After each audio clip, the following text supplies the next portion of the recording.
उठ जवानी सोई क्यों है लिख कहानी, सूखा बंजर माँ का आंचल अपने श्रम से कर दे धानी। भारत की तरुणाई, भारत का युवा भारतीय लोकतंत्र की सबसे बड़ी ताकत है। पूरी दुनिया में भारत की पहचान है, फिर वो चाहे खेल का मैदान हो, सरहद पर मर मिटने की इच्छा हो या फिर जनसेवा की भावना। भारत का युवा हर मोर्चे पर सफलता के कीर्तिमान रच रहा है। तो आज रंग तरंग में उत्तरकाशी के एक ऐसे ही युवा की कहानी, जिन्होंने रंगों के जरिए न केवल अपनी कल्पनाओं को साकार किया बल्कि सामाजिक सरोकार के संदेश भी दिए।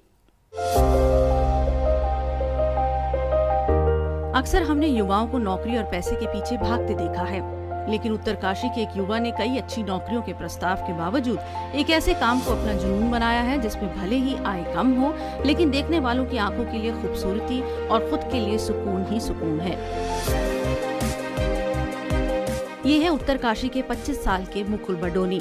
विज्ञान के छात्र मुकुल के सामने उच्च शिक्षा के लिए कई और रास्ते थे, पर उन्होंने कला संकाय को चुना और जब कॉलेज में कोई गुरु नहीं मिला तो अपने भीतर की प्रतिभा के दम पर ही उन्होंने अपने शहर की दीवारों को ही अपना कैनवस बना लिया। वे रंगों के डब्बे और ब्रश के साथ निकल पड़े और शहर की दीवारों को अपनी कल्पना के रंगों और हुनर से रंग दिया।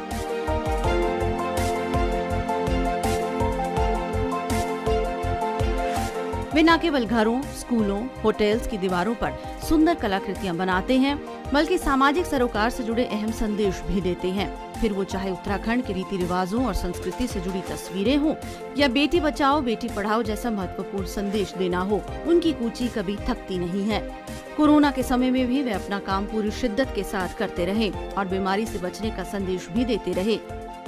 उत्तराखंड में मैं विभिन्न स्थानों पर पेंटिंग कर रहा हूँ और जो सामाजिक मुद्दे हैं खास तौर पे उन पे मैं पेंटिंग कर रहा हूँ। जैसे उत्तराखंड की संस्कृति है, खास तौर पे मैं उत्तराखंड की संस्कृति पे कार्य कर रहा हूँ और इसी के साथ साथ जैसे अन्य सामाजिक मुद्दे हो गए, बेटी बचाओ बेटी पढ़ाओ हो गए, नशा मुक्ति अभियान जैसा हो गया और कोरोना हेतु रोकथाम, इस तरह के विषयों पे मैं पेंटिंग का कार्य कर रहा हूँ। और मैं प्रेजेंट टाइम में मैं अपना करियर चाहता हूँ कि पेंटिंग में ही आगे बढ़ाऊँ और मैं इस हेतु अपना भरसक प्रयास कर रहा हूँ।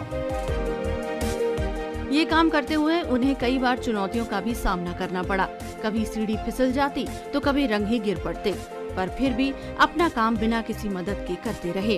अपनी प्रतिभा के दम पर अब मुकुल को कई निजी और सरकारी प्रोजेक्ट्स के तहत काम भी मिल रहा है और अब स्थानीय प्रशासन भी उनकी दिल खोलकर मदद करने लगा है। उनके इस जुनून से जहां एक और शहर की तस्वीर और निखर गई है, वहीं बाहर से आने वाले पर्यटकों को भी उत्तराखंड की संस्कृति से जुड़ने का मौका मिल रहा है। मुकुल ने साबित किया है कि किसी प्रतिभा के झरने को बहने से कोई बाधा नहीं रोक सकती। हुनर के रंग इंद्रधनुष की तरह एक दिन जरूर खिलते हैं। रंग तरंग, डीडी न्यूज।